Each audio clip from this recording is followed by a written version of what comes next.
Hey there and welcome. This is, as always, Mikhail or Michael speaking, and before I start this video, I want to say thank you all who decided to support me financially, be it through Patreon, PayPal or Super Thanks. I really appreciate your generosity, so thank you friends and have a blessed day. Now, today's video we will start in Zaporozhye and discuss situation around Robotyne.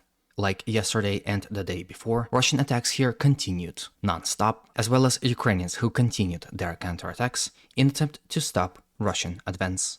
Overall, it seems that the balance of power is slowly tipping in Russian favor.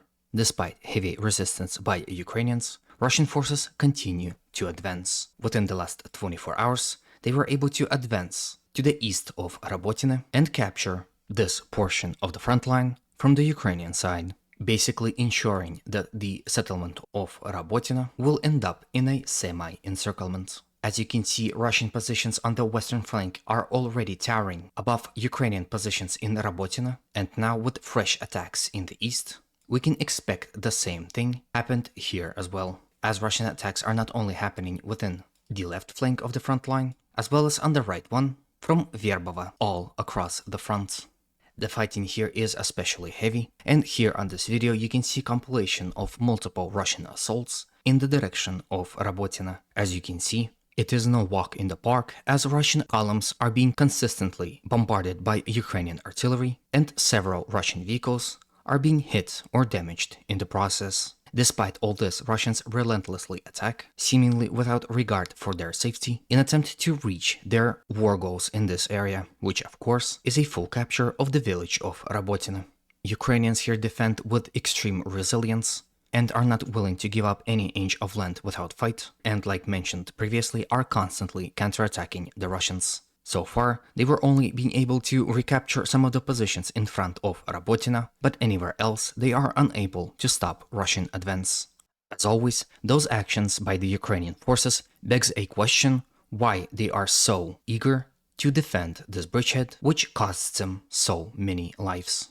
We can come up with a solution by analyzing Ukrainian actions at the rear of the fighting formations. Here on these photos, you can see Ukrainians building fortification lines behind Robotyne and all across Zaporozhye front line. Same kind of news came out from Avdiivka front, where reports of Ukrainians building significant trenches and fortifications came weeks before Avdiivka was captured by the Russians. Now we see the same situation here.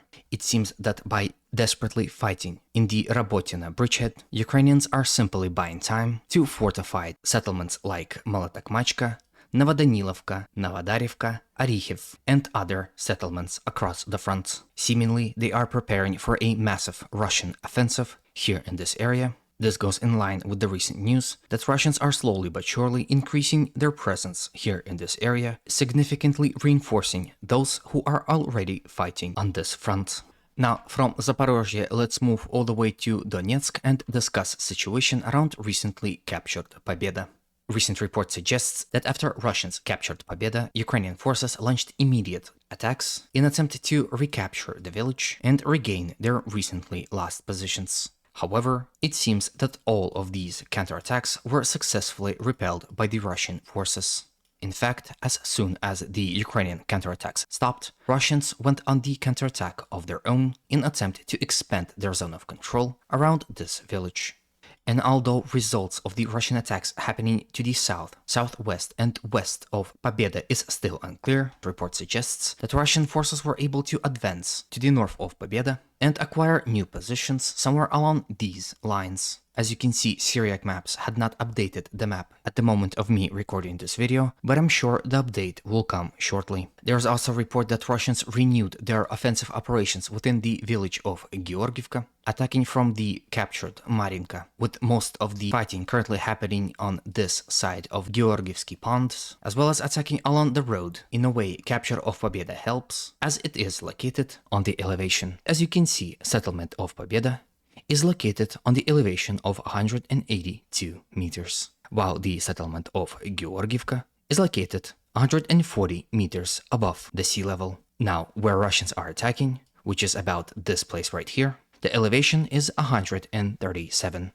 Now, this means that because Russians are now controlling this village, They can not only control this road and Ukrainian strongholds located on these open fields and along the forest lines, but also have a clear view on the village of Georgievka, which greatly helps Russian forces currently advancing in this area.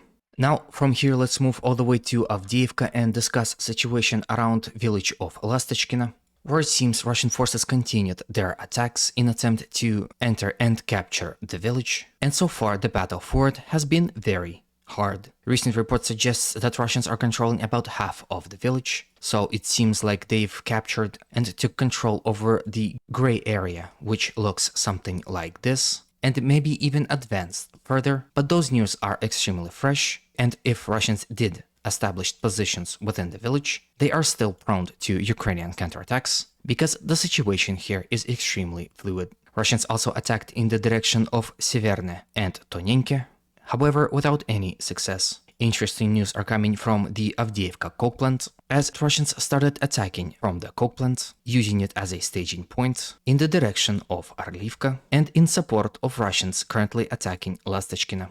This was mostly reported and depicted by pro-Ukrainian sources. For example, here on the deep state map we can see the situation of yesterday and now the situation of today, with those territories coming in under Russian control and gray area expanding to this intersection, which potentially may allow Russians to attack to the flank and rear of Ukrainian forces defending Lastachkina, as well as directly attack village of Arlivka.